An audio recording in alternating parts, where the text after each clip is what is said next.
ayat yang menjelaskan tentang fitnah akhir zaman, Wak. Tanya puak lagi Mika ke? Tentang akhir zaman pun Mika tak tahu ayatnya apa. Mika dengar baik-baik.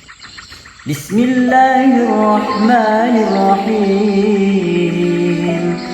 Alhamdulillahillazi anzala ala abdihil kitaba wa lam yaj'al lahu 'iwaja.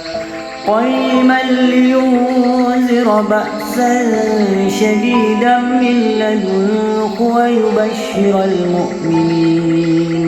ويبشر المؤمنين الذين يعملون الصالحات أن لهم أجرا حسنا ماكثين فيه أبدا وينذر الذين قالوا اتخذ الله ولدا ما لهم به من علم ولا لآبائهم كبرت كلمة تخرج من أفواههم إن يقولون إلا كذبا صدق الله العظيم. Itulah ayat dia, saudara, tentang fitnah akhir zaman. Mika pening.